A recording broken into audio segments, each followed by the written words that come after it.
I don't ever slow up, no I don't take shit. I got no love for the fakeness. If you wanna play tough and wanna hate this, I'll always show up. I don't ever slow up, no I don't take shit. I got no love for the fakeness. If you wanna play tough and wanna hate this, I'll always show up and make a statement. I don't ever slow up, no I don't take shit.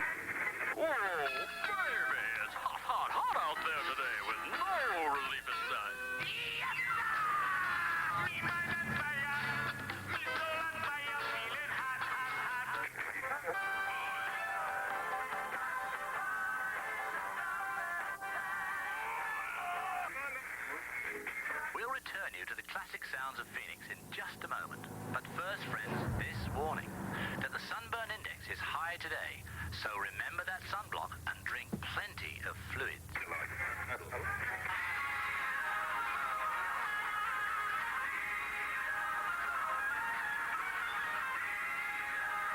All right, be sure to get yourself downtown today for the only thing hotter than the weather, the Iceberg US Grand Prix.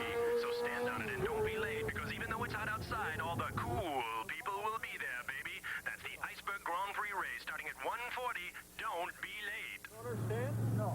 Okay. Sign this ticket right here.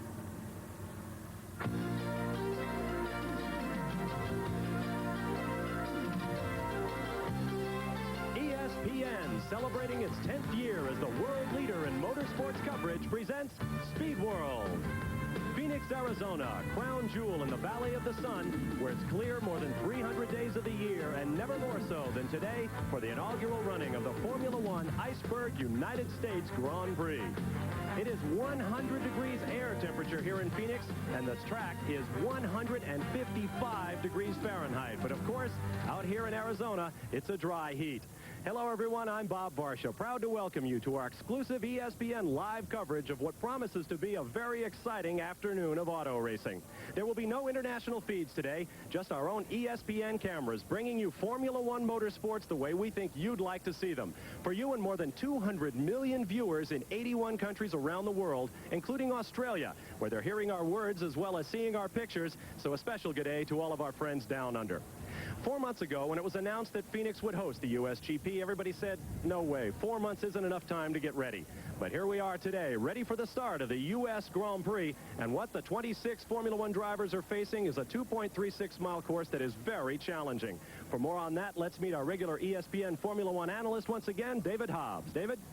Well, Bob, street circuits do present many challenges of their own, not the least of which is poor visibility. Every one of these corners is blind to these drivers because of the close proximity of the concrete walls both sides, and in fact, to start with, it's sometimes even hard to find these corners, let alone aim the car through it. City streets require to be crowned for rain runoff. This, of course, means that most of these corners have an adverse camber on exit, and this, plus the normal residue from everyday driving, makes the track extremely slick. With no possibility of pre-race testing, a very steep learning curve commenced here on Friday morning. And we had over 50 incidents and spins during Friday and Saturday practice and qualifying. It even caught out such luminaries as Derek Warwick, who backed into the wall, and even the professor himself. Yep, Alan Prost spun 3 times over the weekend, more than he would normally do in an entire year. Another thing this circuit does, being relatively short, relatively simple, it does play into our hands with one little bit of an advantage. And with that, more from John Bisignano in the pits. John? Well, David, I think the advantage is really to the viewers. This is the tightest Formula One grid I've ever seen. 23 cars are separated by only 2 seconds. What that means is the last man on this grid is only 2 seconds slower than Nigel Mansell in his Ferrari, way up in 4th qualifying position. With that tight running, it takes a great amount of concentration on the part of the drivers to miss the walls and miss one another. It's very warm. That heat also interferes with their concentration. For more from that, here's Marty Reed. The heat's going to be the great equalizer today, John. Cockpit temperatures are going to reach 160 degrees. And yesterday when we polled the drivers and asked them if they were going to wear cool suits, cool helmets, cool patches, or water bottles, they all looked at us and sort of said, what, you're assuming that we're not fit? Well, that's not the case today. We did a poll just before the race, and no less than 10 drivers will now have either water bottles, cool patches at the bottom of the neck, or in the case of the Brabhams, they're running the complete cool helmet. And in the case of Alain Prost, just over our shoulders, he's put aluminum foil on the the top of his helmet. This worked for him very well when the Grand Prix was held back in Dallas. Now, we'll be keeping track of that tire situation. Recall Mexico a week ago where Alain Prost chose to mix hard and soft compounds, made a mistake, blistered his tires, went backward through the field to 5th place, while Ayrton Senna made not a single stop on his way to victory lane. ESPN Speed World coverage of the Iceberg United States Grand Prix is brought to you by Audi. Conform to the road, not the rules. Audi, the alternate route. By Mobil 1 Synthetic Motor Oil. Mobil 1, is it your car worth the extra protection? And by Olympus, makers of 35mm cameras and video. We'll be back to set the starting grid for the upcoming United States Grand Prix and give you a closer look at the road course they'll be battling on when we return to Phoenix after this.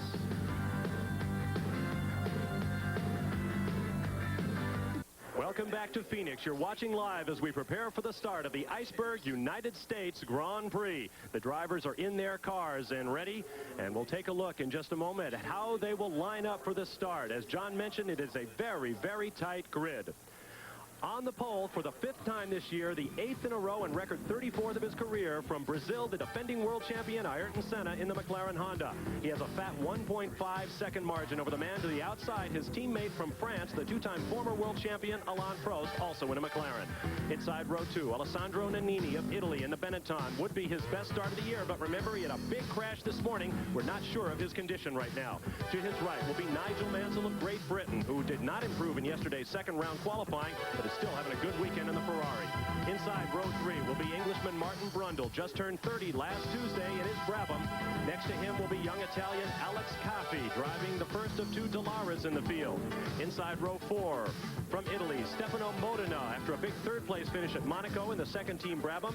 Next to him will be Gerhard Berger of Austria in the Ferrari, admittedly still struggling after his fiery crash in Italy 6 weeks ago. Inside row 5, Michele Alboreto having a great weekend in a brand-new Tyrrell 018. Next to him, Englishman Derek Warwick in the first of 2 US F&G Arrows cars.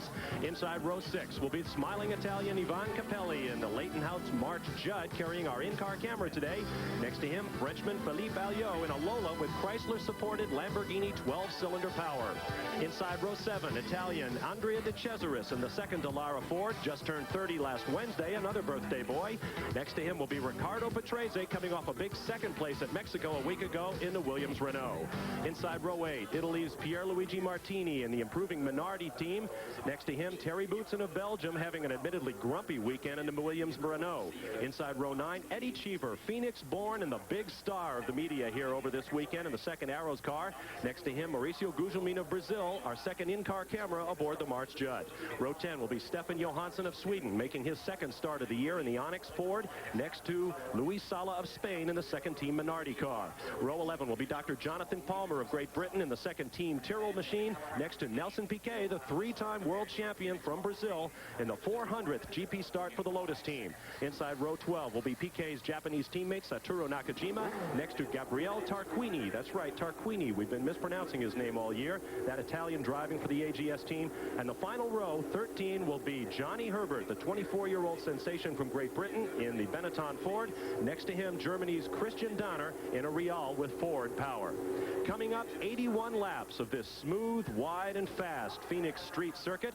For a closer look, we'll climb aboard our in-car, and here's David to narrate. Phoenix, Arizona, town of sunshine and heat, set in the southwest corner of the United States, and for today, a Grand Prix racing venue on this 14-turn course set right in the heart of downtown Phoenix. Let's go for a lap with Ivan Capelli yesterday afternoon in practice. Right here, he's at about 160 miles an hour on Jefferson Street as he puts his brakes on for turn 1, makes a nice apex right up there close to the wall and takes 2nd gear.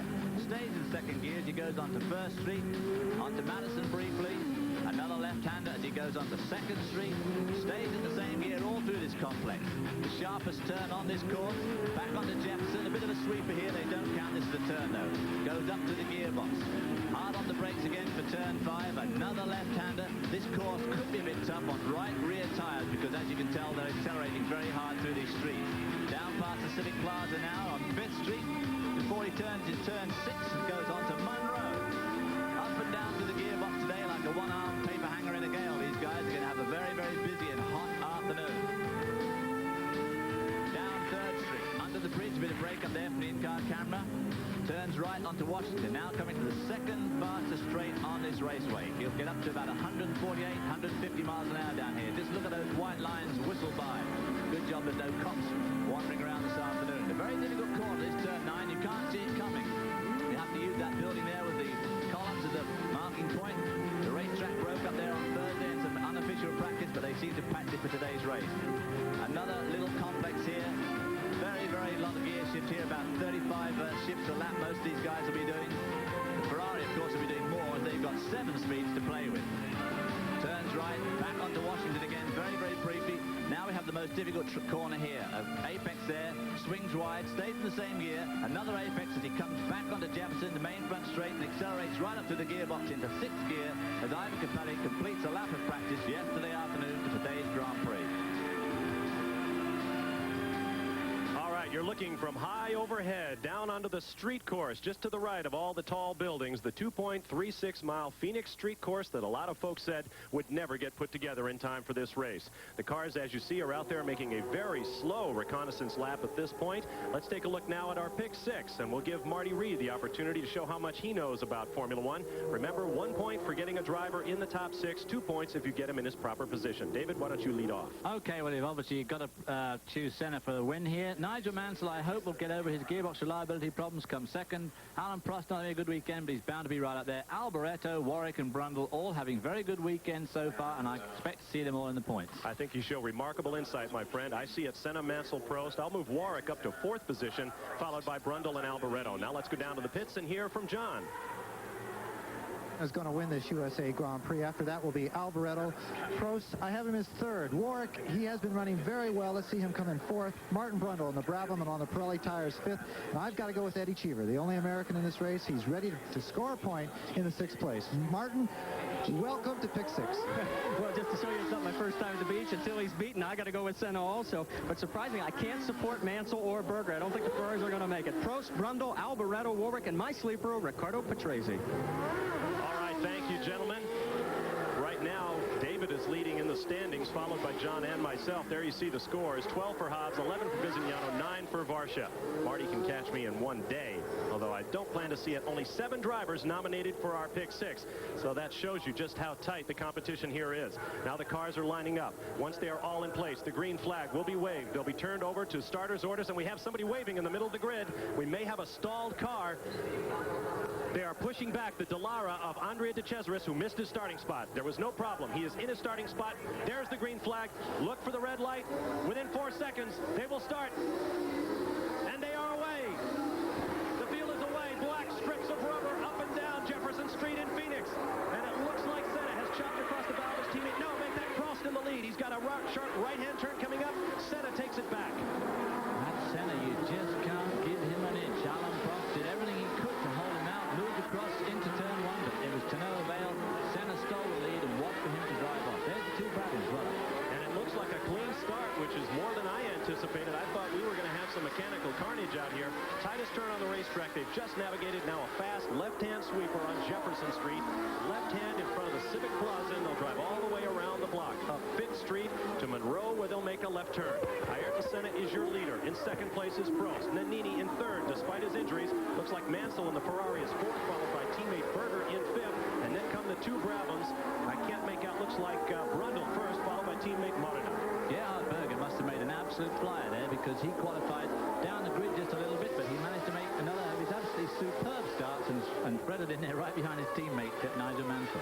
I made a mistake. That's not a Ferrari. There's a Dallara back there running in the 4th or 5th position. I can't make out the driver just yet. There you see, it is Caffey, who is being passed by Brundle, who lights up with brakes, and he misses the turn. On that concrete patch, that's the patch that was put down on Thursday afternoon. A little bit slick. He got offline and paid the penalty for it, but not too badly. He was pretty lucky there. He got back into the race very, very quickly. In fact, right in front of Gerhard Berger, who is in the 2nd Ferrari back there, just in front of Martin. We're going to take another look at what just happened there. Martin Brundle making a slight mistake early on. David? Trying to outbrake there. You can see him leaving black rubber there with his left wheel. Slides just past the apex. Not too bad, though. Manages to collect it all up and is back in the race. There we see Nannini hanging right on. He's doing extremely well. Ran very strongly this morning and in qualifying. Let's just hope he's in good shape physically after this morning's bump. There you see the battle between the 25-year-old Italian Alex Caffi and the Dallara. Right there, the red car in the middle of your picture. Behind him, the world sports car champion Martin Brundle of Great Britain, celebrating a new sponsor and a new contract. Both Modena and Brabham have been optioned for 1990 by the Brabham team, which has quickly made its way to the front rank of Formula One in 1989. Both those guys have to actually pre-qualify to get into the real qualifying to take part in these races. So if they have just one slip-up on Friday morning, they wouldn't be seen here on Sunday afternoon. The lead staying very close here. Senna not putting much daylight between himself and Alan Prost. But, of course, that's not unusual. He does tend to take it very coolly at the beginning, even though he made a very daring move into that turn one. Caffi, Modena, Brundle, and Gabriele Tarquini were the 4 drivers who advanced from Friday morning at 8 o'clock in the pre-qualifying session to enter the general session of 30 cars. From those 4 cars were eliminated to get to the field of 26 that you see racing now. There is the battle continuing between Caffi and Brundle. In close association there is, that is Modena now. That is the number 8 Brabham. That is Stefano Modena right there. And it is Brundle who is watching from the next position. Well, Brundle, of course, slipped back there on that braking incident on turn 1, which allowed his teammate Modena to get by him. And, of course, now these 2 young Italians, 2 of the youngest drivers in the race, absolutely duking it out there for a high position in this, the first Phoenix Grand Prix. And look at how tightly bunched the cars are, even using the long lens and looking up the front straightaway on Jefferson Street. As John mentioned, it was an incredibly tight qualifying session, and right now we're seeing the results of that. Nobody is backing off here in the early stages of the United States Formula One Grand Prix. There is Caffi, who has had his points reinstated, by the way. You may recall from our Imola coverage that Caffi and Terry Boutsen and the Williams were disqualified for changing tires and starting from the pit lane following the big accident suffered by Gerhard Berger. But after all the rule books had been shuffled and all the juries had been assembled, Boutsen and Caffi were given back their points and have climbed back into the competition for the World Championship. Field here maintaining very, very close contact. There's Michele Albretto. Derek Warwick there hanging on right behind Michele Albretto. There we see Derek Warwick followed by, that looks like Riccardo Patrese in the first of the Williams Renaults. And behind him is one of the marchers. That's Capelli, I suspect. Yes, it is Capelli. Derek Warwick, presently shown in 11th place on the racetrack, followed, you're right, David, by Patrese in the 12th spot. I recall there's 2 of every car in this race, and they do get a little bit hard to identify. Virtually the only way you can do it is by checking out the color of the drivers' helmets. Both arrows in that picture, Derek Warwick, Patrese, Capelli, and then right behind him is, in fact, Eddie CHEEVER. The lone, there he is, Eddie CHEEVER just coming to picture, and behind him, that must be Johnny Herbert in the second Benetton car. So running very well, because he started right on the back row. Some of those slower qualifiers moving quickly through the field as we watch Derek Warwick. We mentioned that tires are expected to be a story here at Phoenix. For more on that, let's go to John. We talked to Lee Gogg, who's the managing director of Goodyear International Motorsports.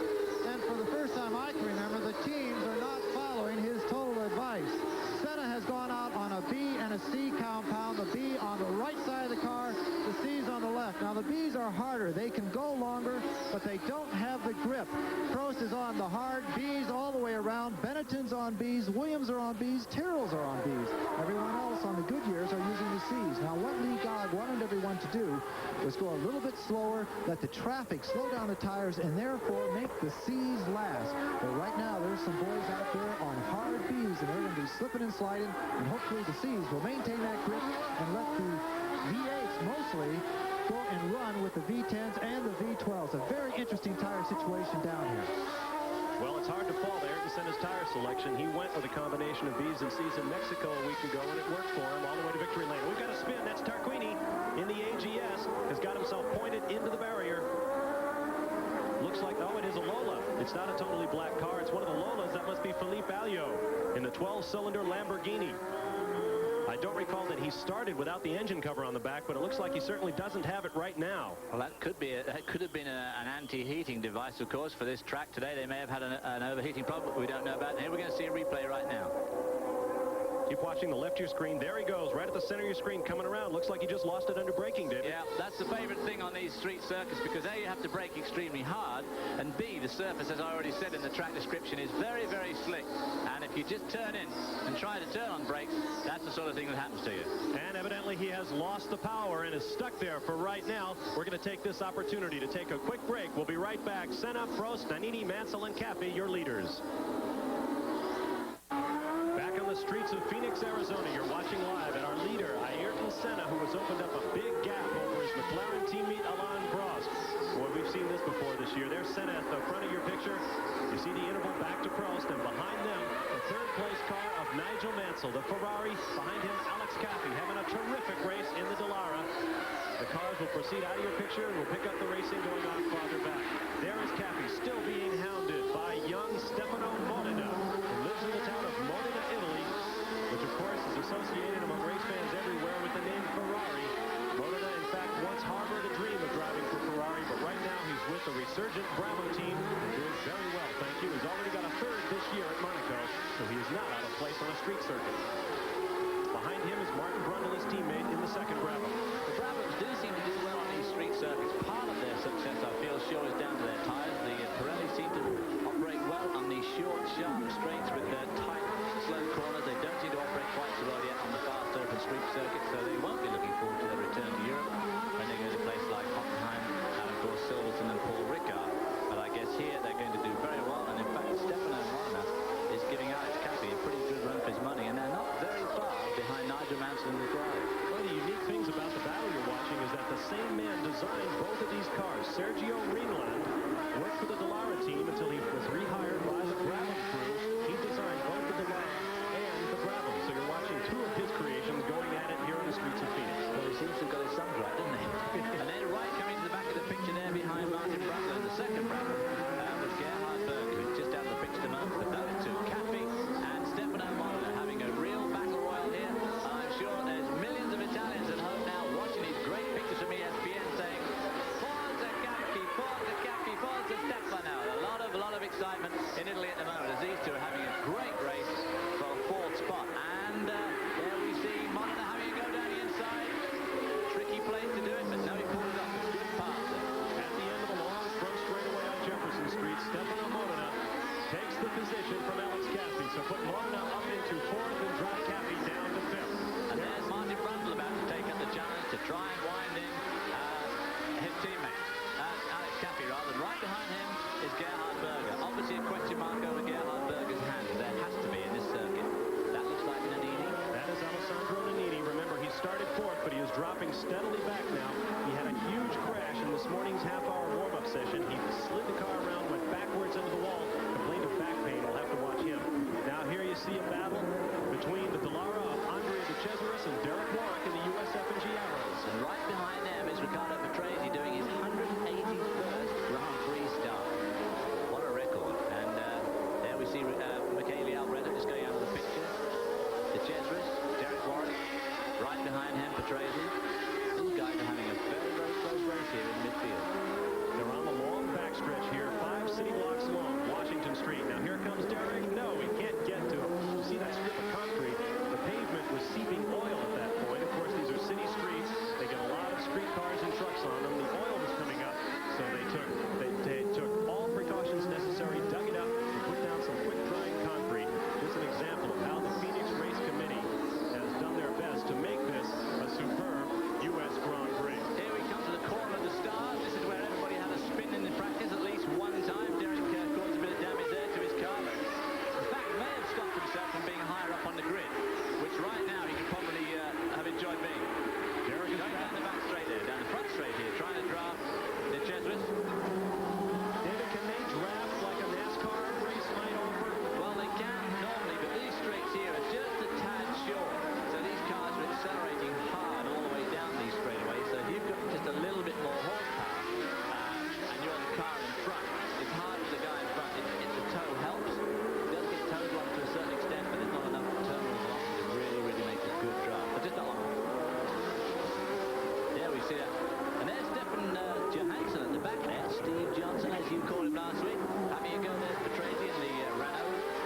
left front as well. I think Warwick has probably got a problem that he'll not be able to fix as well. Now there you see Andre de Cesaris is in the pits. They're going to try to remount the wheel. Evidently they don't think it's a suspension, David. Or at least at this point. That'll be fine. He's just got a flat tire. They're going to let him go out again. Let's go down to Marty Reed in the pits. So, guys, they have definitely just had to change the tire. The frame looks to be okay, and as you can tell, he's back underway. But I don't think we're going to see Derek Warwick back underway. I watched him as he went out of our slow-motion replay, and the left front reel was definitely not pointed straight ahead. Well, I'm afraid that was just one of those racing incidents. Derek was really too far back to try it. He got in between the de Cesaris and the corner. De Cesaris more or less had to turn. On the other hand, maybe a wiser driver wouldn't have actually turned in quite that tight, would have given Derek a little bit more breathing room, and they'd both be out there still racing again now. But unfortunately, both those cars now basically out of contest. And here we see the leader again, Ayrton Senna, well in front of his teammate Alan Prost. Both of them in turn well in front of the field. 29-year-old Ayrton Senna, formerly Ayrton Senna da Silva of Brazil, but he adopted his mother's maiden name Senna only back in 1982.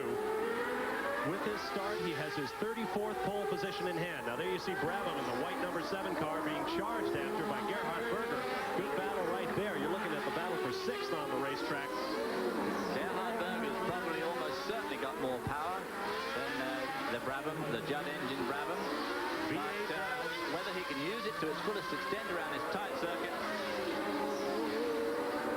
Now here is where they came down the straightaway. You saw Berger go to the outside, hoping to juke Brabham to the outside with Brundle, which he did, but he got back in time to recover and take the turn. Good dice right there. That is definitely what you can call defensive driving. A V8 in the white number 7 against a V12 in the red number 28 of Gerhard Berger. Classic 12-cylinder Ferrari. Like I said earlier, Gerhard Berger's hands have got to be suspect in this heat. Obviously, he'll sweat very badly. Here we see one of the marchers coming into the pits. I believe that's Gugelmin, Mauricio Gugelmin, who has not had a good last few races. He failed to qualify a couple of times, including Mexico, where a lot of his family and friends journeyed from his native Brazil to watch him race. He's waving too. He's going to get out. Let's hear from John Bizignano. Gugelmin came into the pits, but he is shaking his head, asking for his crew chief to kneel down next to him. They took all the tires off the car, but obviously there's a bigger problem than that. He is trying to communicate that to the crew now. As soon as we find out why he's sitting here, we'll let you know. As I said, tough break for young Mauricio Gugelmin, a protege of Ayrton Senna, making his way in Formula One, but not having a good day today in the heat and on the streets of Phoenix.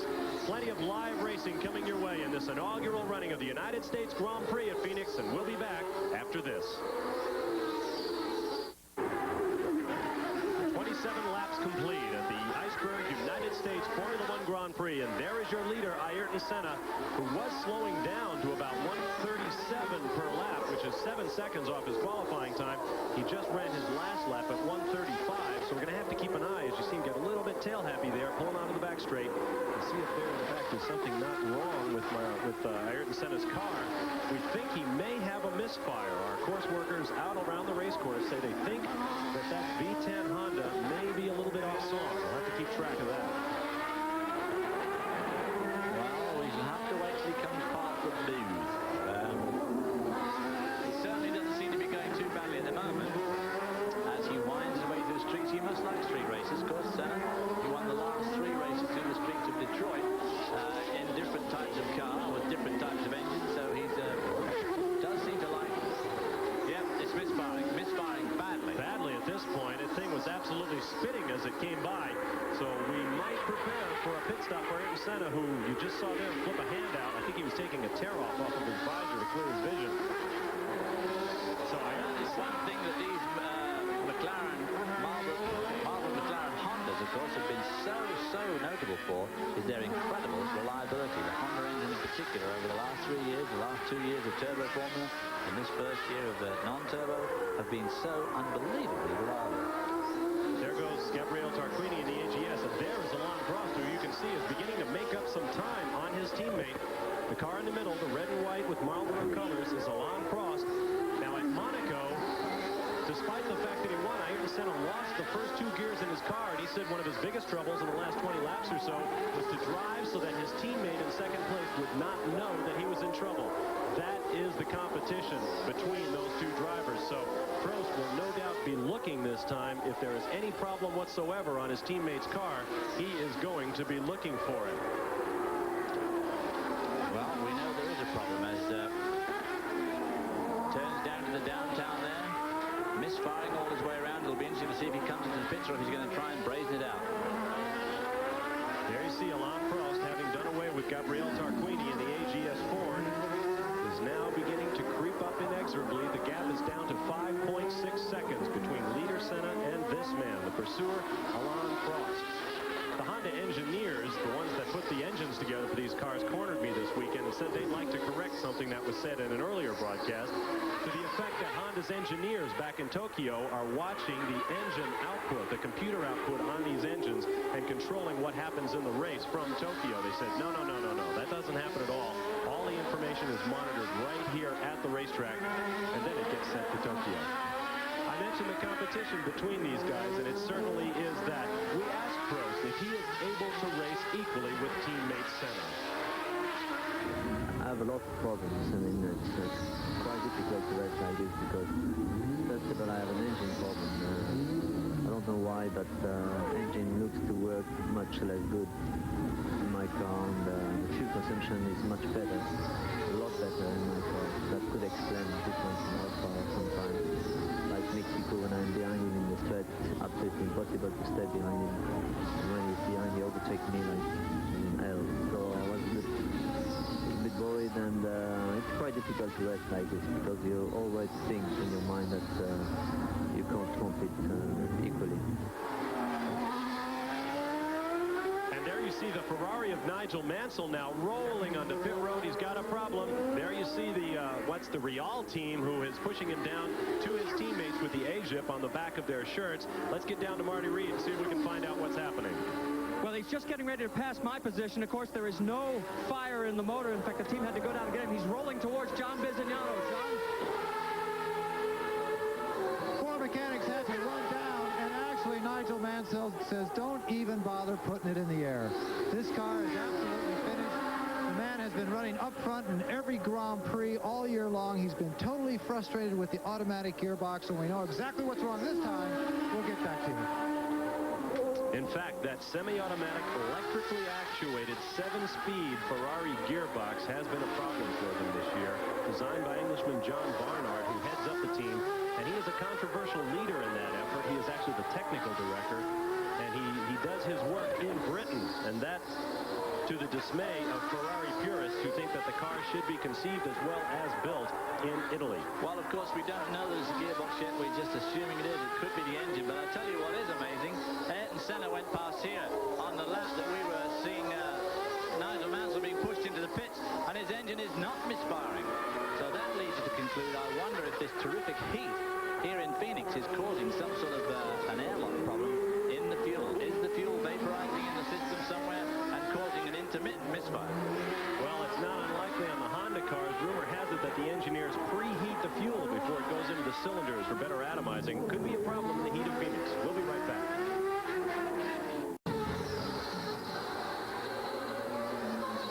Ayrton Senna has lost the misfire in his 10-cylinder Honda engine, and the McLaren is performing well. He has set fast lap at 1:35.16 seconds. That's about 5 seconds slower than he qualified. Usually on a street course, as rubber gets built up, we expect to see the cars go faster. Has not happened to this point. But look at the gap back to the second-place car of Alain Prost. Just 4 seconds behind now on the clock. I think it's a lot closer than that on the racetrack. Meanwhile, there's action in the pits. Let's go down to Marty. Well, we're all the way down at the Brabham pit. Stefano Modena is in, and it's for the second time today, if I'm not mistaken. This is a brake problem all the way around. They are bleeding the lines. They have just finished pumping them back up, putting the wheels back on, but they've lost several laps to the field. It's got to be very disappointing to Modena. And that'll take Stefano Moto right out of the top pick 6. Quite a shame, too, because he was running well. He was running extremely well. And much as when he went past here last time, I think Ayrton Senna's got his misfire back again. It obviously is something that's coming and going, which would indicate it's a fuel problem. And look how close Prost is as the two Brazilians in front of them battle. Nelson Piquet, who is not the closest of friends with Ayrton Senna, has let him go by. And look how close Prost is. Prost has now taken fast lap away from Ayrton Senna. Prost has set more fast laps in his career than any other Formula One driver, and right now he has his eye on his teammate.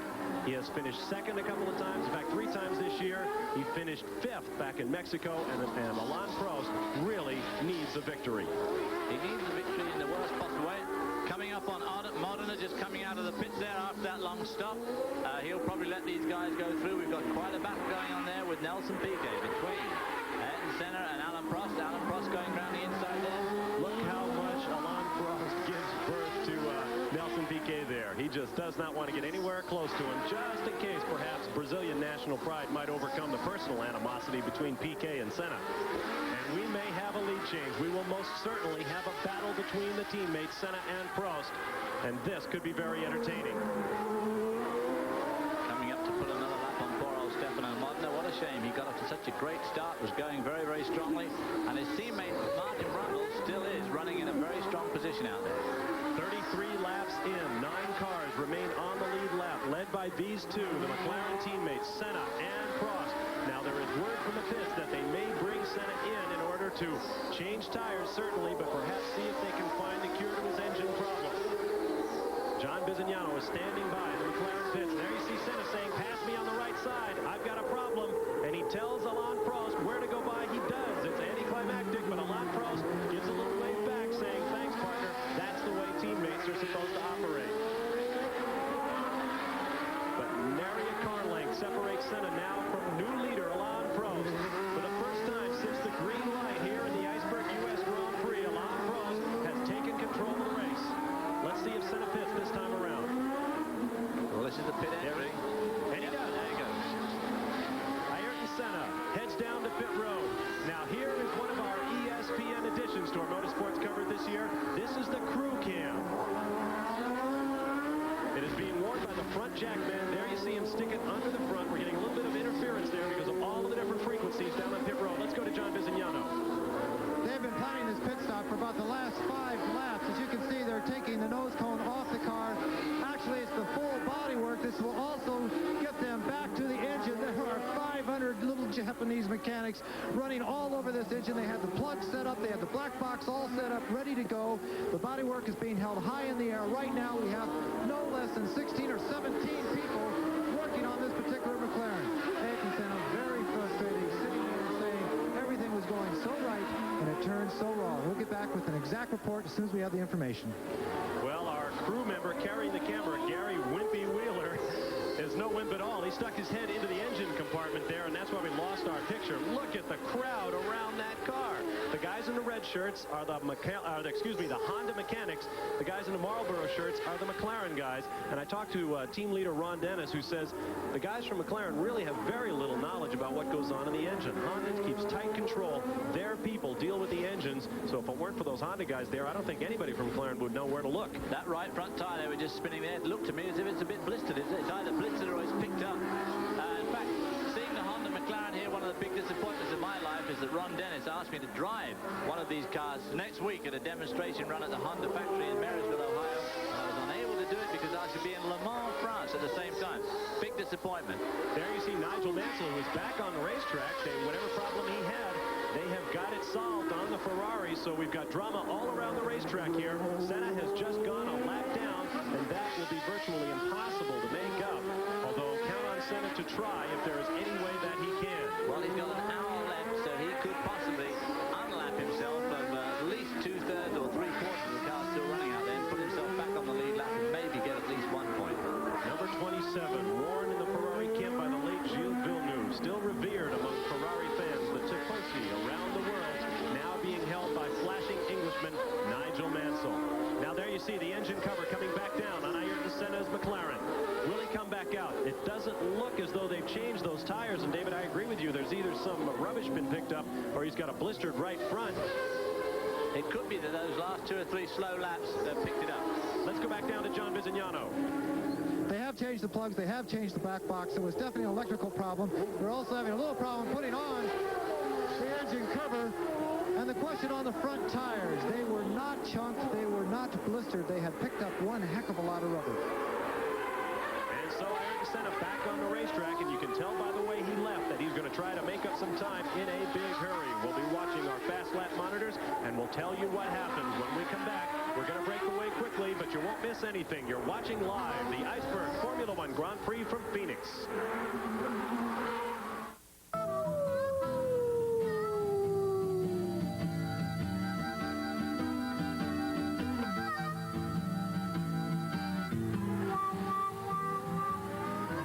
The 31st running of the United States Formula One Grand Prix, but the first on the streets of Phoenix, Arizona. Welcome back, everyone. I'm Bob Barsha with David Hobbs. Marty Reed and John Bizignano are on pit road, and this man, Alain Prost of France, is leading a Formula One Grand Prix for the first time since the very first event of the year in Rio de Janeiro. Leading it from, if I'm not mistaken, Alex Cappy. Cappy up to second with Ayrton Senna's trip to the pits to replace spark plugs and get an electrical problem solved. Third place is Gerhard Berger in the Ferrari, and boy, is he a surprise guy right now. Followed by Ricardo Patrese, Eddie CHEEVER, and Martin Brundle to fill out the top 6. Those are the points-paying positions. 9, 6, 4, 3, 2, 1 are the points paid to the top 6, and only 6 in Formula One competition. There we see, in fact, Martin Brundle dogging... I believe that's Stefano Modena. Oh, yeah, Stefano Modena after his pit stop. Oh, Nigel Mansell has his arm up. He is stopping. Oh, what a shame. Difficult courses, of course, for the driver. He doesn't know quite what to do with himself when he's going slow. There's nowhere to go, exactly. There are the odd strategic hole in the wall to push his car behind, but it's very difficult to know just exactly what to do with yourself. He is just approaching the pit entrance at turns 13 and 14 on this 14-turn, 2.36-mile Phoenix street circuit. Now he's got a real decision to make. He's got to cross traffic to get to the pits, and he's going to try it. No, Ian just thought better of it, did Nigel? He knew he wasn't going to make it across the road.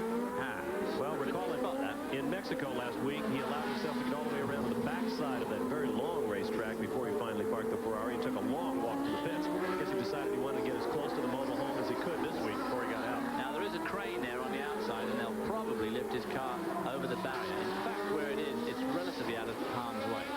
And there you see the leader making his way through, Alain Prost, as the battle continues on the streets of Phoenix. Meanwhile, John has more from pit road. Information we have about Nigel Mansell is that it was a flat battery, and they changed the battery. They actually pulled the car into the garage, changed the battery, and Nigel got out of it. He put his helmet back on, got into it, and he went back out on the track. But right now, that battery seems to be a little bit more difficult of a problem than they can solve right away. We'll get the exact reason why he went totally out of this race when we have it. Nigel Mansell, a scratch golfer. In fact, it was the first place he went within 30 minutes of getting to Phoenix. Jeez, Nigel, you're taking the straightest line between 2 points there, buddy. Someone asked Nigel what he thought of the course, of course, meaning the racing circuit here in Phoenix. Nigel said, well, I like it, but the 15th hole is really tough. And, of course, that's poor old Nigel Mansell's 4th DNF this year. Not very good after such a cracking debut at Rio, where he had that great win with a couple of superb passes that we got on the old ESPN here. And, of course, there we see our new leader, Alain Prost, no doubt very happy to be leading. And, of course, if he wins this, that will be an incredible amount of wins. Passing Luis Perez Sala of Spain, who, along with teammate Pierluigi Martini, I think would be voted the handsomest team in Formula One if you ask the ladies of Formula One. 2 great-looking young guys and 2 good racers. But not enough to match steps with Alain Prost today. Now, here is another battle. There you see Ricardo Patrese in the Williams, and he is running in the 4th position, trying to keep it from our own Eddie CHEEVER. And you know the whisper has gone around the crowd that Eddie CHEEVER, Phoenix-born, is out here running in the points in a Formula One race. And boy, would this be a boost to Eddie. He has had 2 7th-place finishes this year, but he would really like to get into the points. There they see them come under the Marlboro Bridge, the only real topography on this race course. They come up a hill and on to the long back straightaway of Washington Street in Phoenix. Although Eddie CHEEVER is the only American in Formula One, he is not the only Arizona resident who is a big star in Formula One. ESPN's Formula One associate producer, Doug Blackman, who drove that nice 57 Chevy in the open of our program, lives just up the road in Tucson, and he is no doubt grinning from ear to ear in the truck right now. Yellow flags waving there. Of course, that's for the parked Ferrari of Nigel Mansell just around the corner. But as I said, it's really pretty well out of harm's way there and shouldn't be a problem for these guys. And once they've been around a couple of times, they know where it is. They won't have to bother. There we see Alain Prost coming up to put a lap on Eddie CHEEVER there in the picture, who is very, very closely following Riccardo Patrese. No, that's Ayrton Senna. Ayrton Senna making a charge to the field. Now, this is the sort of charge that should be absolutely electrifying. He'll probably turn into an incredibly quick lap as he winds everybody in. And he's got a lot of people to wind in if he wants to get back onto the lead lap and finish in the points. He's running at the moment in 14th spot. And his next intended victim is going to be Andrea de Cesaris, who's one lap down. Of course, de Cesaris, who got off to a great start today, but unfortunately had that tangle with Derek Warwick early on, which has now put him down to 13th spot. Otherwise, we could probably expect to see Warwick and de Cesaris right up there at the front of this race. But of course, if pigs had wings, they'd fly. Eddie Cheever is one of the more self-effacing guys in Formula One, and he was a little bit taken aback, I think, by his recent notoriety in Phoenix. We asked if it would affect his approach to the race. I think when you're a racing car, it really doesn't make that much of a difference when you're actually driving it. But I mean, it does put your mind to focus on the fact that you have to do well during the weekend. Yes, I mean, I've had a pretty undramatical year up to this point. I've had 2 7th places, and this is as good an opportunity as anywhere to give it that little extra bit more. And right now, Eddie Cheever has the defending world champion right behind him, Ayrton Senna, who's probably got a pretty good head of steam up, and we'll have to see how they negotiate. Here comes the turn 13-14 complex, the double apex turn where we saw most of the action this weekend. Everybody getting through cleanly. Oh! Eddie Cheever went round there very well, and in fact put a bit of daylight between himself and Senna, who came whistling round. Stefano Mottler has had a spin, or at least he's gone straight on somewhere up one of the escape roads. Coming back onto the track now. As the afternoon wears on, those tires get worn and the drivers get very hot and very tired. I just hope they can keep it between the concrete walls. This is not a place like Mexico or perhaps like Imola, Italy, where you've got grass on either side and a place to go off. If you go too far to the left or the right, you're going to hit something totally immovable. Modernist car's dropping something out the back there, smoking or leaving some fluid. And you can see the oil all over the front of Modna's white helmet. He definitely has a problem. Meanwhile, up front, Alain Prost is your leader, followed by Kathy Berger, Patrese, Cheever, and Brundle. More drama in the streets of Phoenix at the Iceberg U.S. Grand Prix. Ayrton Senna is back in the pits. Here's John. Ayrton Senna was shaking his head saying, "Give it up, folks, I'm getting out of this." They stuffed him back in the car, said, "You're not going anywhere." The same misfire was going on all the way down the pit lane. He's taking on a bit of water, but the McLaren boys, they once again are all over the engine. The Honda boys are all over this engine, trying to change plugs and the black box. A very disappointing USA Grand Prix for Ayrton Senna. Of course, the same time that Ayrton Senna came into the pits, Alex Caffey came in and lost that great second spot. There you see Alain Prost, who is the leader and pulling away here in the streets of Phoenix. And if it's any comfort to Ayrton Senna, in all the years of the Formula One Grand Prix in the United States, only 4 men have won the race in the year of their world champion. Senna himself is one of them back in 1988. Before him in 1980, Alan Jones, when they ran up in Watkins Glen. In 1976, James Hunt. 1975, Niki Lauda. In 30 years, they are the only drivers to win the USGP in their championship years.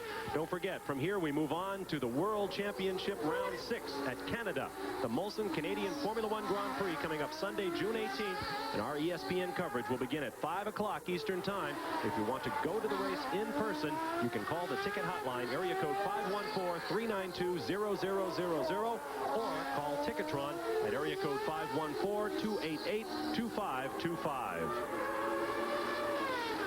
Well, what a turn-up we've got now. We've got Gerhard Berger in second spot, but nearly a minute, 51.5 seconds behind Alain Prost. Behind him is Riccardo Patrese, moved up to third. Eddie Cheever is now fourth in front of the home crowd.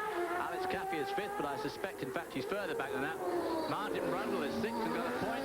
And Jonathan Palmer has pulled right from the back of the grid to seventh spot, so he'll be waiting for a bit more attrition. You saw Gerhard Berger go flying over a part of the racetrack where it's coming up. I believe that was the turn at 5th Street and Monroe.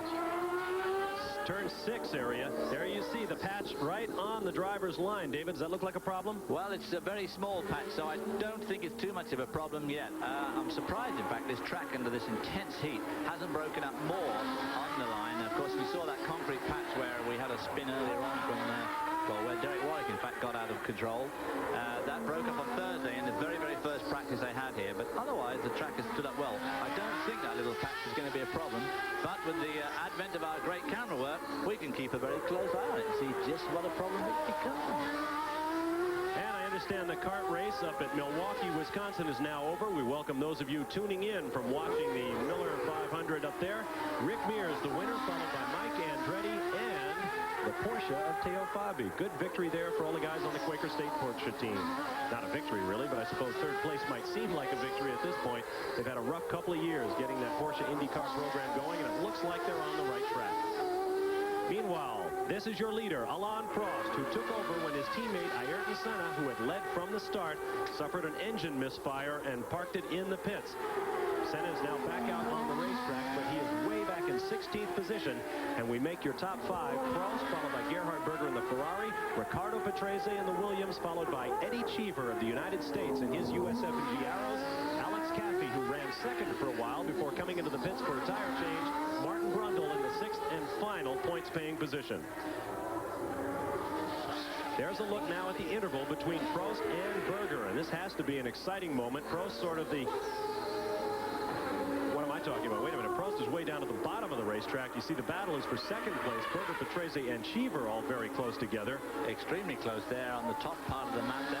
Meanwhile, Prost has got about half a lap lead, or just a little bit over half a lap actually on time, and there we see Alain Prost.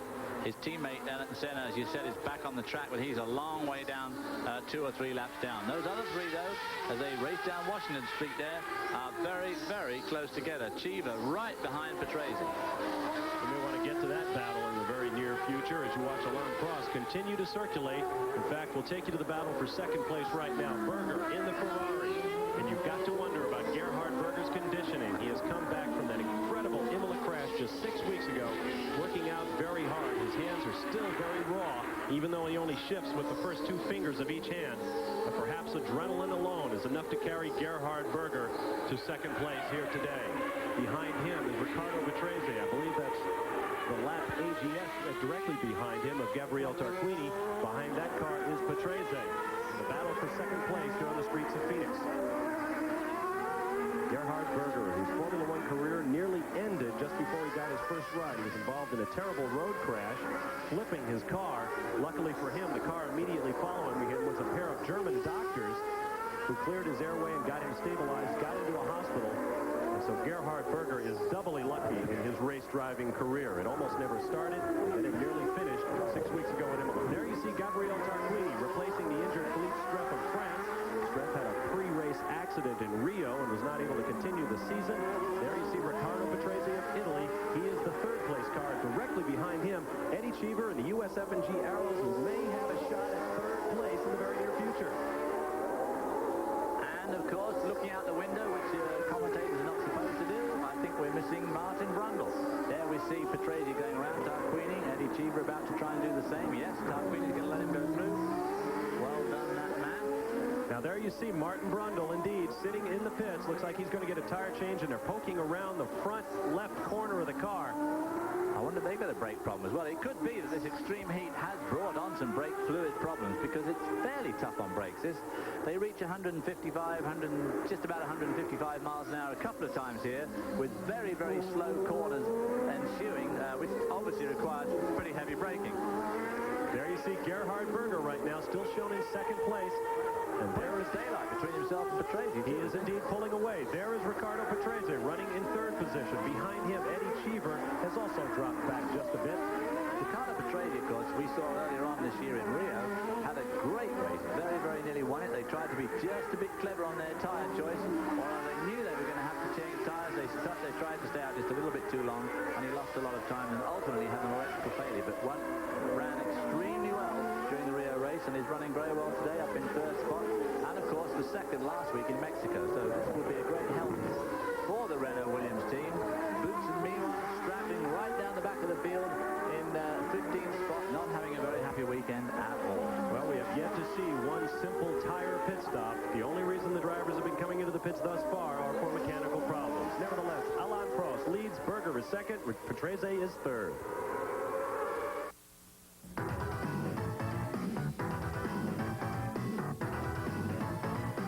Track Facts are brought to you by USF&G Asset Management, a network to better manage money, people, property, and equipment.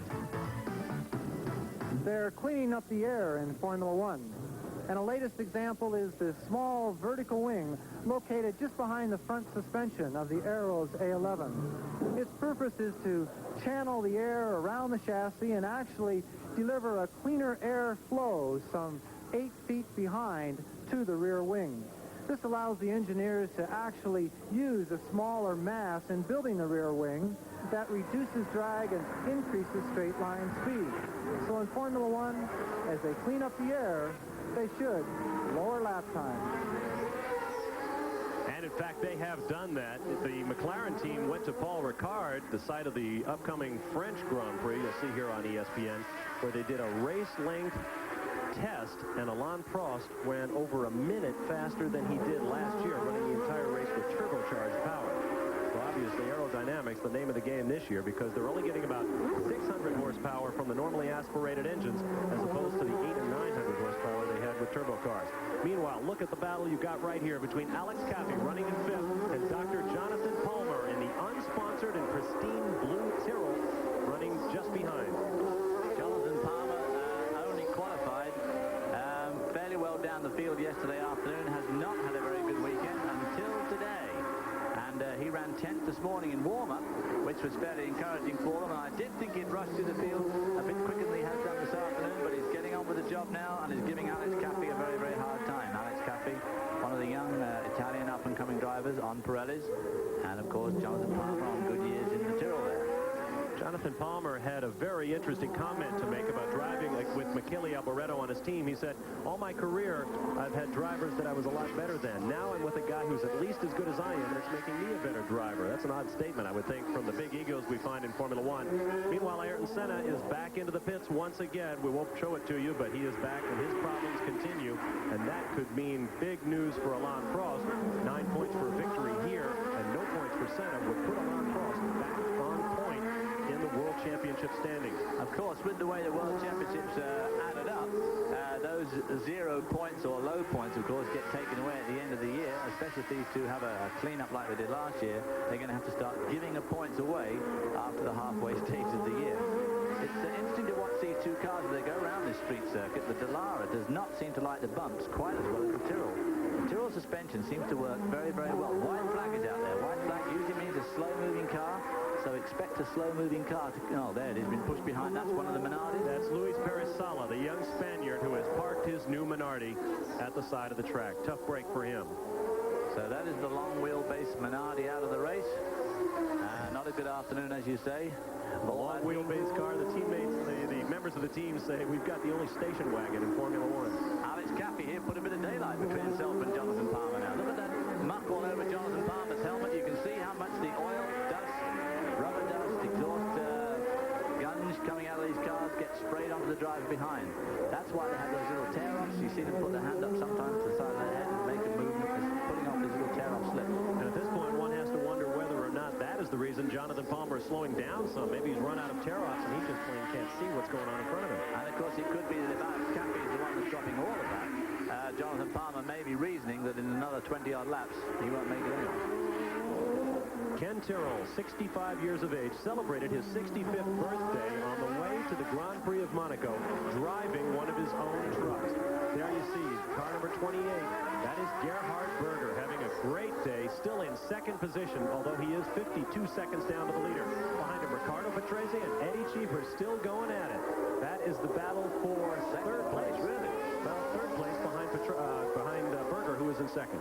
But if these guys, I mean, there's Eddie CHEEVER within an absolute sniff of second spot in this race, which will no doubt be galvanizing him, and they have, in fact, closed up on Gerhard Berger, who had a much bigger lead than that just a few moments ago. True, effectively they're battling for second place. By the way, that battle between Caffey and Palmer were the last two cars on the lead lap. Only 6 cars, all 6 points getters in this race, if they stay healthy, are on the lead lap. Everybody else, at least 1 lap down. Which is always something that fascinates me in racing, because as John Bisignano said at the beginning of this race, his whole field, effectively, apart from the 2 McLarens, was covered by 2 seconds.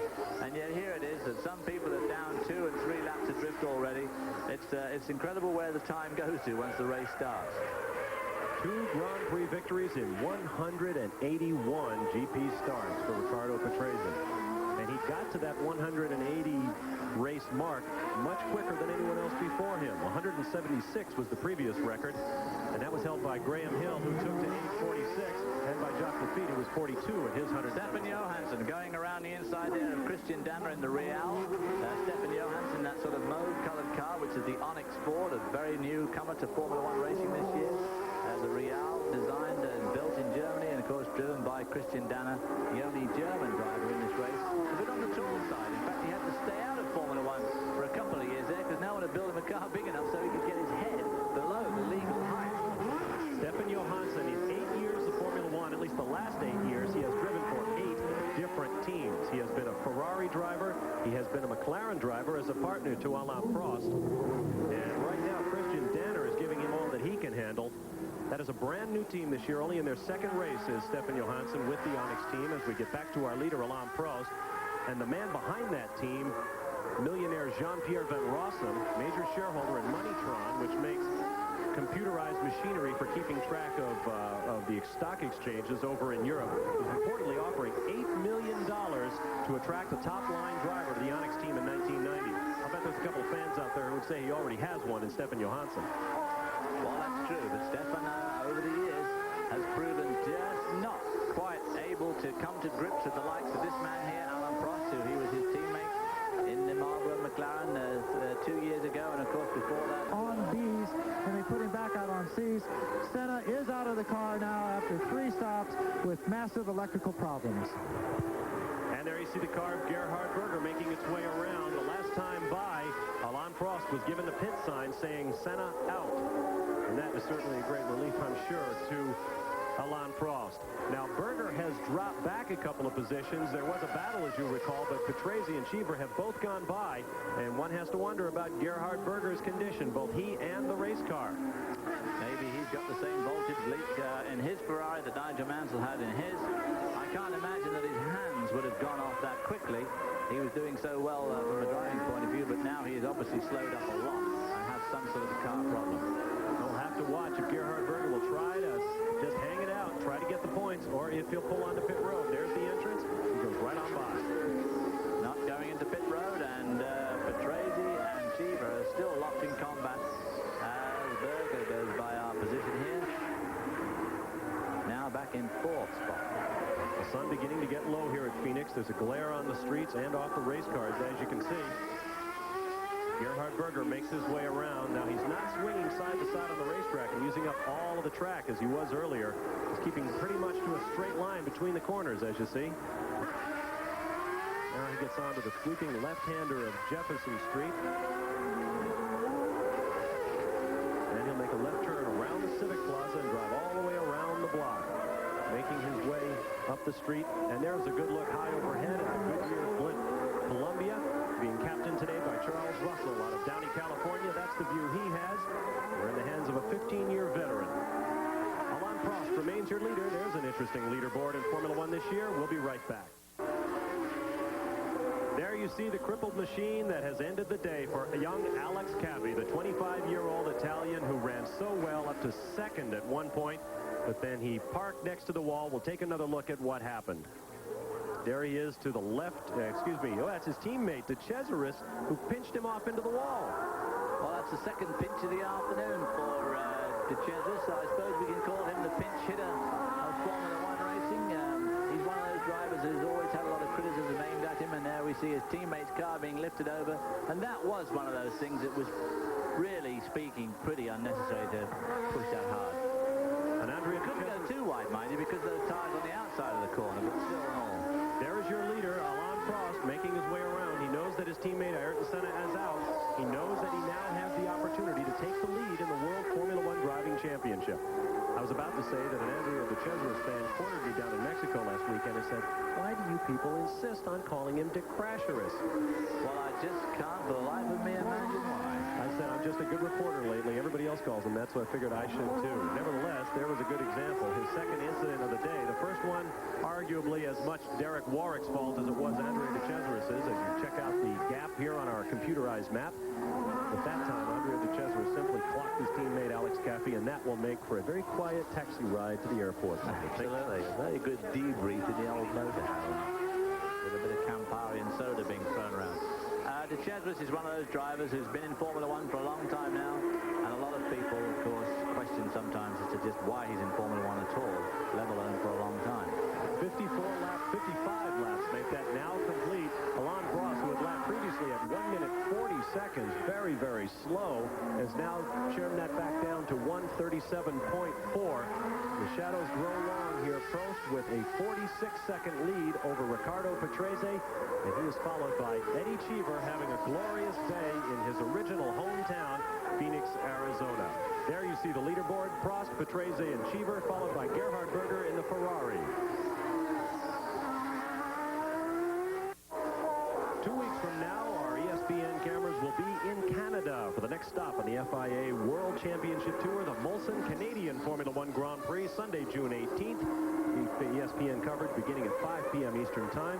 And don't forget, if you want to attend the race, you can get tickets by calling area code 514-392-0000. That's the hotline number. Or you can call the Ticketron outlet at area code 514-288-2525. And in between, don't forget, we'll be bringing you live exclusive coverage in North America of the 24 Hours of Le Mans, auto racing's ultimate test of endurance, beginning Saturday, June 10th at 9:55 Eastern Time, live on ESPN. It'll be the first showdown between Mercedes and Jaguar since 1958. I remember that race from last year, and I hope you'll be with us once again this year. Should be a great race. Meanwhile, Alain Prost having things his way with a 43-second lead over Riccardo Patrese. Running third is Eddie Cheever, 2 seconds behind Patrese. Gerhard Berger running in the fourth position, 17 seconds behind Cheever. And there's young Eddie right now, and he still has a shot at second place. He certainly does. All it needs is a slightest slip from Riccardo Patrese, and he'll be right in there to second spot. And of course, if he was extremely lucky, Prost would drop out there. We see Johnny Herbert, the young British Lion, who's in fact losing ground to Christian Danner, even though Danner's car doesn't sound too good. It looks as if Johnny Herbert is not handling too well. And I've been watching Herbert's pit board, and he's losing about a second a lap to Christian Danner, and in De Cheever is pulling up on him. Now, I think Gerhard Berger may have a problem back in the fourth position. He has been passed by everybody, and he's beginning to lose even further ground. Look at, he should have come around, and there he is. He's the second car in line. That's Andrea De Cesaris and the Dallara in front of him, I believe. Gerhard Berger has really had a fight on his hands just managing that Ferrari out there today, bouncing down Jefferson Street, the front straightaway here in Phoenix, and the right-hand turn. Well, we have no idea, of course, what's wrong with him, whether it's him or his car, but he's obviously just going for the finish at this stage and taking it very, very coolly to try and make sure he gets there. Once again, he's not getting close to the walls, and he's very slow around those turns. I wonder if Gerhard Berger is all right in that car. Well, it may be, of course, that he can't get a gear. It may be that he's stuck in something like fourth or fifth gear, which around here, of course, would be disastrous with all these very slow, tight corners. If he's stuck in a tall gear, it could be disastrous for him. Of course, Gerhard Berger is lucky to be alive today. Recall the race at Imola earlier this year when he had a tremendous crash and fire. We'll take you back, and remember when he went off the track, 170 miles an hour, the car pummeling the wall, and then the worst of all, fire as the car exploded in flames when the gas tank was punctured. After 20 seconds, he was pulled from the car, and we asked him how he's doing now. The skin is very thin. The chase is still not strong. The hands are not very strong too, because 1 month no exercise, nothing, because just stay like this. So I feel very much in the steering. But how you can improve if you sit at home? You have to drive and you improve again. Gerhard Berger, Willie Dungle is coming into the pits. Whoops, Gerhard Berger's on pit road. Willie Dungle is the trainer in Austria who worked with Niki Lauda after his terrifying fiery crash at, I believe, the Nürburgring so many years ago. John Bizignano is waiting on pit road right now for Gerhard Berger in that crippled Ferrari. Gerhard Berger has just reached the pit. He's giving everyone virtually the wave off. The Ferrari mechanics, they aren't really doing anything to the car. They're communicating through the radio. Gerhard now has taken off the steering wheel. Both Ferraris out of the USA GP. And that will mean television's clicking off, certainly over in Italy, as the Ferraris have now dropped out of the race. About 200,000 fans left the track at Imola after both Ferraris dropped out there.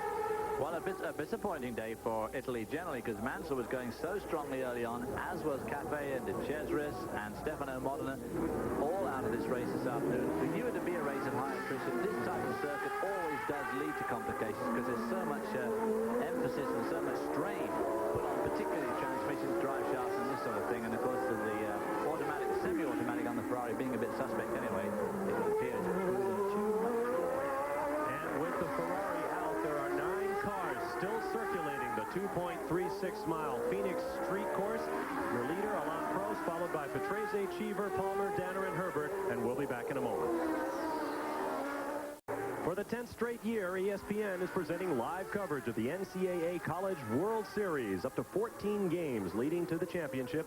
Bob Carpenter and Ron Franklin doing the play-by-play. Jim Cott and Ray Knight providing analysis. Sunday night, 8:30 p.m. Eastern Time, you'll see Wichita State versus Florida State. And that is Game 6 of the College World Series. 8:30 p.m. Eastern Time tonight here on ESPN. Meanwhile, we have the Iceberg United States Grand Prix still to finish up, and it will finish up without running the entire 80 laps. There you see Gabriele Tarquini being shown the blue flag, meaning you've got a faster car behind you, so hold your position and let him get around you. I've been mispronouncing his name all day long. It is Tarquini. Now here you see Riccardo Patrese with Eddie Cheever right behind him. This is second place on the racetrack, and this could be a great moment for Eddie. I expect we'll get a big cheer out of the thousands of people gathered here if their boy, Phoenix-born Eddie Cheever, can get past Patrese and into second position. Well, he certainly made up a lot of ground on him in the last couple of laps, and is now giving Patrese a very hard time to go, as we have not got all that long to go. Probably about 12 minutes. This race will obviously end short of the supposed 80 laps. We've got about 12 minutes to go before it ends. Now, operating on the assumption that these cars were going to lap at about 105 to 110 miles an hour on the average, officials set this race distance for 81 laps. I know it's been saying 80 on our leaderboards, but that doesn't include the reconnaissance lap, the slow lap they make before the green light, and that is officially included in the total. So they decided they might drop it back to 70 once they saw that the cars were only going to lap at about 95 miles an hour when they actually got to the racetrack. But one car owner objected to shortening the race, and that's all it takes to kill the idea. Ken Tyrrell decided that he wanted to run 80 laps, and so they have, and it apparently is working. If it's Ken's strategy that his cars will do better if they go 80 laps, he's right, because right now Jonathan Palmer is holding down 4th position. And they'll probably end up with about 76 laps under the belt. In fact, some of the teams here are showing laps to go, which would end up as 76 laps. Another interesting little race is going to take place is between Danner and Johnny Herbert and Andrea De Cesaris. Herbert is constantly losing ground to Danner and is being gained on by Riccardo Patrese. Andrea De Cesaris. Of course, suddenly that has become very, very important because they're duking it out for the last point, i.e. 6 spots. At the moment, Johnny Herbert holds. If De Cesaris catches him up in the next few laps, if there's only a few left, he will take that point and demote Herbert to being pointless. Danner, of course, will get 2 from 5th, and Jonathan Palmer at the moment running in 4th spot, which is going to be great for Tyrrell. Eddie Cheever, 31 years old, 122 Grand Prix starts. He has yet to score a victory, but second place would certainly be at least a moral victory for young Eddie today. Let's go back down right now to John Visignano in the pits. We were trying to get a Gerhard Berger interview, and he absolutely virtually collapsed in front of us. He's behind these closing garage doors, lying on the floor. They hadn't even taken his helmet off of him yet. They were pouring water down to try and cool off the back of his neck. And, of course, they had removed his shoes, and they were pouring water all over his feet. Right now, Gerhard Berger is a very sick man lying in the Ferrari garage. Well, that just shows the tremendous importance of physical fitness in Formula 1. Gerhard Berger normally would be very fit, but has been unable to train. As he said, when you sit at home, you cannot use your hands. Very difficult to train when your hands are burnt and you've got a broken shoulder blade and a broken rib. And, of course, he's paid the price today. Physical fitness is very much on the mind of Eddie Cheever. You know, tobacco advertising is a very strong part of the currency of Formula 1, as it is many other kinds of motorsports. Probably the only driver in the 26 that started today's race that you will find without any tobacco advertising whatsoever on his uniform is the guy right there in the white USF&G arrows, Eddie Cheever. Of course, the Ferrari drivers, too, both elected to start without any sort of cool suit advantage. Both these drivers, for instance, are wearing cool hats. The Dennis Carlson one on the Williams car, and the Cheever has they've used a different model. There There you see the elapsed time in the race thus far. 2 hours will be the time limit. We certainly won't make the 80-lap limit by that time, so roughly 12 minutes and counting remaining in this race. Your leader remains Alain Prost, his lead 42.9 seconds. Eddie Cheever running just behind second place Riccardo Patrese, as you see right there in the middle of your screen. Eddie with a real good shot at second place for the day's out. Patrese slides to his right to block him, and I think it worked, at least for this lap. Riccardo Patrese in the Williams was able to keep the USF&G arrows of Eddie Cheever just behind him. This is going to be a dandy battle all the way to the finish, and we'll let you know what happens when we return to Phoenix.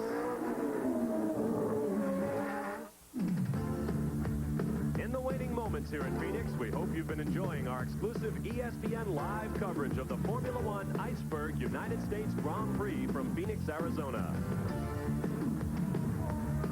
ESPN Speed World coverage has been brought to you by Pirelli Tires, original equipment on the world's finest automobiles. By Quaker State Motor Oil, the big Q stands for quality, always has, always will. And by Alfa Romeo and your local Alfa Romeo dealer, who invites you to drive a Spider today.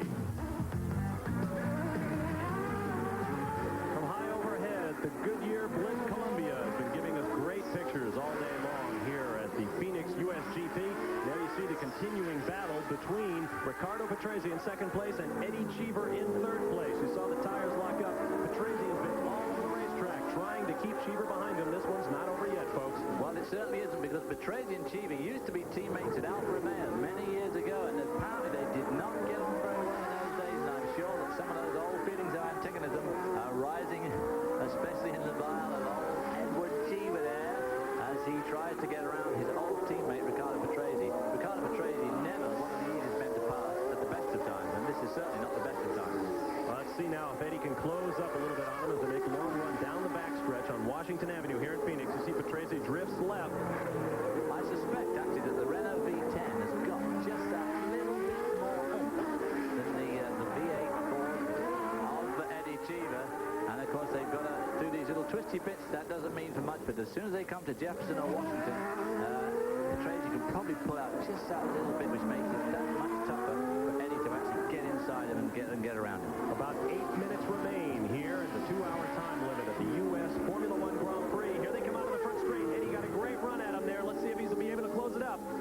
He certainly makes good use of that last double apex corner. It's the trickiest corner here on the track, but look at Patrese using all that road. No way he's going to get around him there. Tactical drift. And he pulls out just a bit down that straight too, which makes it difficult. Now Eddie seems to gain a little bit through here, so he's right behind him now as they come through this tight complex. This is the tightest corner of the race coming up. Patrese getting a little bit squirrely there, obviously doing everything he can to keep Cheever and the arrows behind him.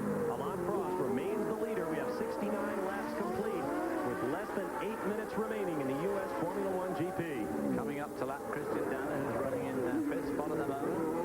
That might give one or other of these two cars a break. This is the time when one must keep one's head when all about you're losing there and blaming it on you, or at least blaming it on somebody else. And look at the emotion in the Arrows pits. They have not gotten this close to the lead in a long time at Arrows, and they would very much like to get this second place. A big difference between second and third for these guys. What a shame that Derek Warwick had that small moment of brain fade earlier on in this race. Otherwise, both of these Arrows could right be in there for the points at the moment. Now they've caught up with Cheever. Danner. I got the bad news for you, David. If it's us against John and Marty down in the pits in the pick 6 today, we're losing right now. I make the score 4 for them and 2 for us. We'll have more on that before we leave you here today from Phoenix. There you see Riccardo Patrese pulling up now behind Christian Danner. And as the battle goes on, Marty has Eddie Cheever's best corner. Look at the way he picks up on Patrese. They come through there. Let's see. There's Patrese, gets out of the way, and Cheever is stuck now behind the Real. He slides over too. Ooh, giving him a bit of close moment there, and it happened right in front of the pits where Marty is standing by with Eddie Cheever's wife. This is a very nervous Rita Cheever. This has got to be probably the most exciting moment also for you since your baby was born about 6 months ago. Yes, it's almost close experience. I'm very sick in my stomach. Too nervous. You're not out by the wall watching, but I know you're keeping close tabs. Yes, I prefer to stay here. I'm too nervous today. Let's go back out on course because the battle's still going on. What's she going to do when he's battling for the win?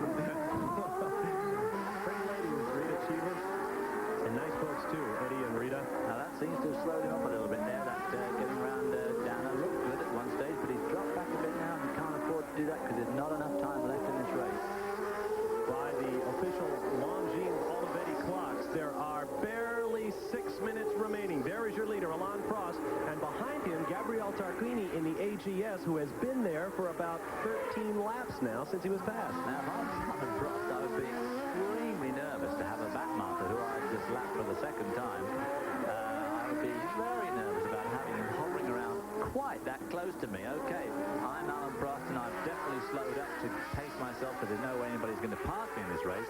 But all you want is this chap behind you to make a slight slip and slide into you in one of these corners, which would be very easy from that distance behind. That must be Boutsen behind them there in the picture. I'm assuming it's not Patrese. I thought I saw a flash of white helmet, but I'm not so sure. That must be Boutsen behind him because the battle wouldn't be that close. Right now, our electronic timing has Prost with a 38.5-second lead over Ricardo Patrese. Eddie Cheever behind him, the only 3 cars on the lead lap. As you mentioned, Prost has slowed down now to conserve fuel and conserve his victory.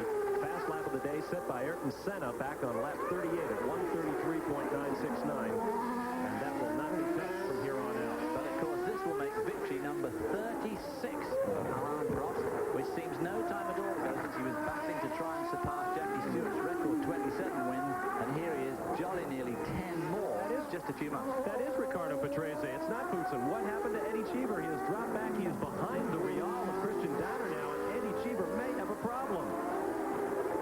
As you see, the Real, no problem handling the arrows right now, even though Christian Danner is running with a real sour-sounding Real. He's got a broken exhaust manifold on that car. Well, Cheever's obviously got some sort of problem. It could be any number of things. Tires obviously spring to mind, but they certainly look all right. With the sun shining on them there, you don't see any black marks or undue signs of wear and tear. He, in turn, of course, could have got stuck in a higher gear. He looks like he's going very slowly through these corners. Could be that he's stuck in the wrong gear. Coming up to 3 minutes remaining in the U.S. Formula One Grand Prix, and right now Eddie Cheever is just hoping that arrows will last to the finish because there are cars on the racetrack within reach of him. If he should stop right now, he's just trying to preserve that third-place podium finish. And you know that throughout the grandstands here, thousands of native Phoenicians are pulling for Eddie Cheever. The car didn't sound great when it went by here, but just sounded a bit down on power, almost as if he is stuck in a high gear. The mechanics are lined up along their pit, just hoping and praying for Eddie Cheever. Meanwhile, here is your leader, Alain Prost. And that means that Ricardo Patrese at the back of your picture has closed up to challenge for the lead. Very, very dramatically. Our Longines computer shows him as being a long way down, but he obviously is not. No pit report yet to read to get some idea of whether or not Ricardo Patrese has any idea. I thought that might have Thierry Boots in here. Never mind. With the white visor across the front of his helmet, sorry folks, that is Terry Boutsen. Terry Boots has been going so well all afternoon. It seems almost uncanny to me that he's not under points, because every time he goes past here, here's an Alain Prost car, about the only two that sound right. Well, right now he's got his hands full of the AGS of Gabriel Tarquini. Boy, that was a close one. I guess we're going to have to trust our computer from here on out. Alain Prost, I wonder if Prost wondered when he looked back and saw that little flash of white helmet in a Williams. Well, we've got so many computers and signal boards and God knows what else in the McLaren pit. It's highly unlikely that they've left him hanging out there on the line for information. Well, in all fairness to us, Eddie Cheever dropped back. Big gap open to Ricardo Patrese. That's my story, and I'm Wasn't it time, Patrese. That's right. 1:58.45. That means we have but 1 minute and 15 seconds remaining. Now, Alain Prost may choose to slow up a little here and see if he can, well, no, he's too close to the start-finish line. I suspect he's going to get one more lap when he finishes this one. But stranger things have happened, folks. No, let's take that back. I think he's back there on 3rd Street now, just coming under the Marlboro Bridge. He'll make a right turn onto the long back straightaway. He'll get around there before the time's over, for sure. Well, there is just 45 seconds remaining. I don't think they will. I expect we'll see a checkered flag this time out as Terry Boutsen goes way wide. Now, I tell you what Alain Prost is thinking. I'll get you guys. For God's sake, don't run into each other, don't run into me, don't hit the wall. And Terry Boutsen very nearly did that. He went right out onto the dust at the far corner, right up against the concrete. Saying there's a musty dude on this macho stuff right around me at this stage of the race. There you see him with a little skull cap of aluminum foil to ward off the sun's rays here in the streets of Phoenix, Arizona. After a long and dramatic day here in Phoenix, it has certainly been a United States Grand Prix to remember, and it appears as though Alain Prost will certainly win it.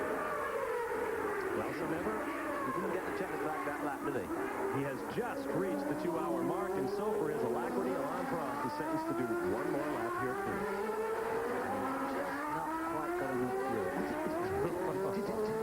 Don't even dream it. This is the last lap for Alain Prost. We have it on highest authority that next time around, he will in fact see that long-awaited checkered flag. It has been a tough season, both mentally and physically for Alain Prost this year. But with the problems suffered by his teammate Ayrton Senna, who had electrical troubles, pitted twice and finally parked the second-team McLaren, Alain Prost has been unchallenged since the midpoint of the race, and it looks as though he will certainly go on to score a historic and record Formula One Grand Prix victory number 36. And we also somehow let poor old Jonathan Palmer, Dr. Jonathan Palmer, slipped away from us there at one stage. Just a few laps ago, he was lying in fourth, but that position is now held by Christian Danner. Herbert has moved up into fifth spot, and Thierry Boutsen has finally, the reward of all that effort this afternoon, has taken sixth spot. 1 point. That certainly explains why he was thundering around the racetrack the way he was. That explains why he was thundering around Tarquini, because Tarquini was sixth until just that point. There you see Alain Prost, in the minds of many, the finest Formula One driver who has ever lived, although he certainly has a tough standard to meet in his 29-year-old teammate, Ayrton Senna. A lot of people are wondering whether Alain Prost will be with McLaren next year. He has talked to Renault and to Peugeot, and the checkered flag is out for the man who may be the centerpiece of the first all-French Formula One team. Alain Prost says that's the way he wants to end his career. And now that was a close finish, because I think that Boutsen's car either blew up, made the most horrendous noise, and guffed out a huge cloud of smoke as they went over the line, and Tarquini was right with him, so I'm not sure who crossed the line first for that final point.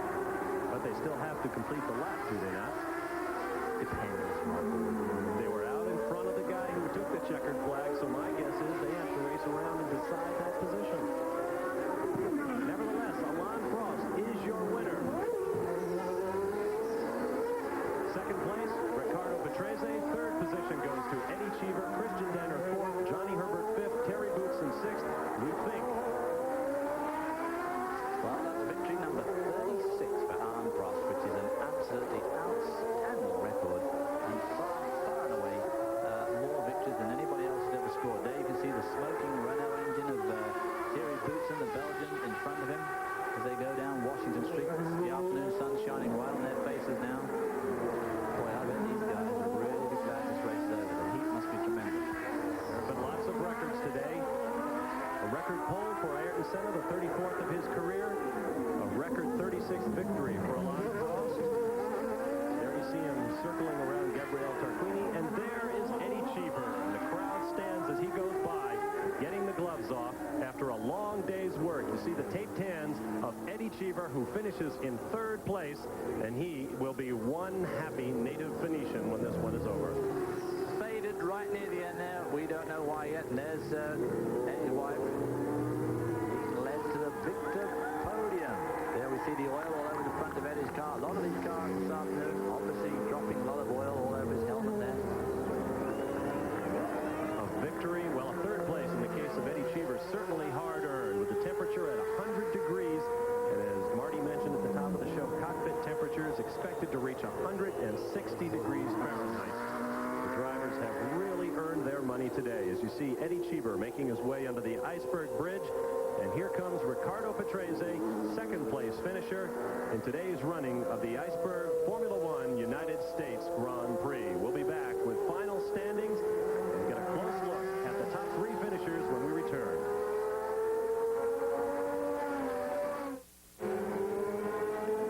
Back in Phoenix, you're watching live the winner of the United States Formula One Grand Prix, Alain Prost of France, who took over when teammate Ayrton Senna suffered electrical troubles at mid-race. There you see the final standings. Prost first, followed by Ricardo Patrese in the Williams.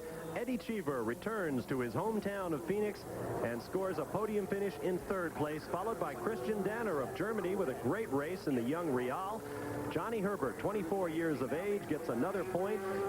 In fifth and in sixth place, Thierry Boutsen of Belgium. Well, David, on the whole, I'd have to say that we took a bit of a beating today in our Pick 6 competition.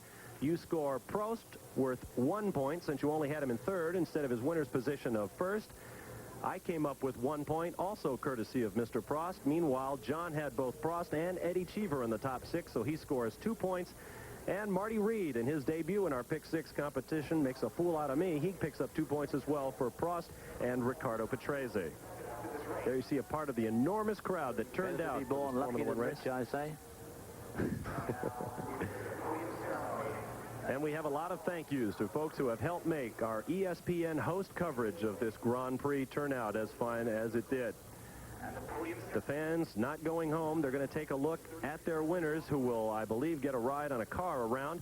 There you see driver points as they presently stand. Senna scored none today. Prost picks up a full 9 points for winning, so he takes the lead in the championship over his teammate by 2.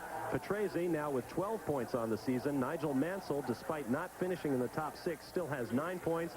Sandro Nannini, who dropped out early on for Benetton. And now the World Championship Constructors points. McLaren Honda, runaway leaders with 56 points. They'll have this one wrapped up before too very long. Followed by Williams with 16, Benetton, Ferrari, Arrows, and Tyrrell. We're still waiting for our winner to make his way to the rostrum. In the meantime, we'll take a timeout and come back for final thoughts from the Iceberg United States Formula 1 Grand Prix at Phoenix. Stay with us. The Union Jack waving high above the streets of Phoenix, Arizona. I'm not sure exactly why, except that perhaps Team McLaren is based in England. But it has been a truly international weekend. The race is now done, and the parties have begun in the Valley of the Sun. There you see the sun-drenched crowd. Alain Prost, your winner, and La Marseillaise now plays on the podium. Eddie Cheever shrugging himself in that uniform, hot and jolly uncomfortable. Riccardo Patrese to the left of the picture, your second-place finisher. Eddie Cheever finishes third. Alain Prost in the position that he has stood in so many times. As I said before, 36 wins for this guy. Next behind him is Jackie Stewart, Louis Scott with 27, which doesn't seem so long ago that Alain Prost was struggling to get to 27, and now he's jolly near 37. Well, it certainly doesn't hurt to have a McLaren Honda underneath. They have now won 19 of the last 21 Formula 1 races. Of course, this man... I hate inconsistency. I just can't stand it. Prost, the part of the gang of 5, they call them. Prost, Berger, Piquet, Mansell, and Senna, who have won virtually every Formula 1 Grand Prix race since 1986. And you can see from the uniforms on the drivers that they have spent a very difficult day. And now, of course, the international symbol of victory, the spray of champagne from the winner's podium. Eddie Cheever warming and cooling those parts that other champagnes cannot reach. A delightful man is Alain Prost, and a well-earned victory today. Mayor Terry Goddard of Phoenix, who the staff has worked so hard to make this race a reality, presents the trophy to Alain Prost. We will take another short break, and when we come back, we hope to have an interview with our winner from high overhead. The Goodyear Good Ship Columbia gives us the view of Phoenix. Live from Phoenix, Arizona, where the citizens of this great city have reclaimed their streets from the Formula 1 cars, and John Bizignano is standing by with our winner, Alain Prost. Alain Prost taking on a little bit of fluid here after a very warm race. What was it really like out there with the heat and the walls and the competition? After Ayrton stopped, I must admit that the rest was very easy, but I had to keep going. Not too slow, because I have to concentrate myself. The track was breaking up a little bit, and it was not easy. I had also a tires vibration problem only at the end of the race. It was comfortable because I had about 40 seconds, even more sometimes, advantage. But it's never easy in this kind of condition, and the heat was a problem a little bit more at the beginning when I had to push harder behind Ayrton, but at the end of the race, well, physically was okay. It was only mentally, I mean, keeping the concentration was a difficult thing. Alain Prost, some people say that when you have that much of a lead, that it's an easy position. But what you're saying is you had to keep the concentration up because of a mistake that you could make? Yes, because if I have to make a mistake, I think it's on this kind of track, because you have to be very close from the wall. Otherwise, you put your outside wheel on the dust, and then you slide. And if you start to slide, then you have a problem because you don't get the tires hit good, and you can do a mistake very easy. If it was on a very wide racetrack with no walls, nothing, I wouldn't have any problem. But yeah, it's quite difficult. You also decided to go out on soft tires.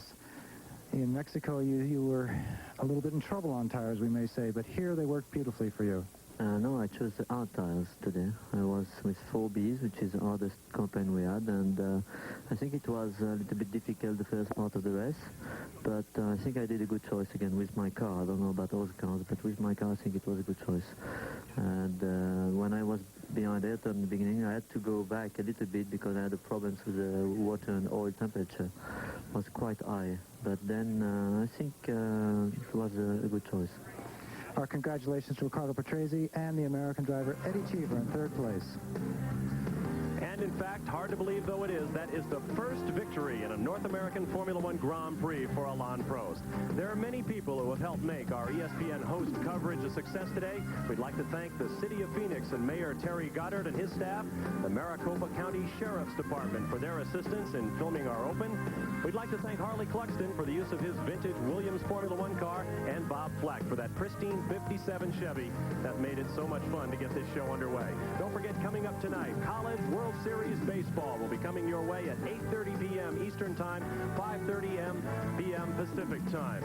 I'm Bob Varsha for David Hobbs, John Bizignano, and Marty Reed. I hope you've enjoyed our coverage, live coverage of the Formula One Grand Prix of the United States, and you'll join us in 2 weeks from Canada, Le Mans coming up next Sunday. It's been a great race. Alain Prost is the winner. Eddie CHEEVER.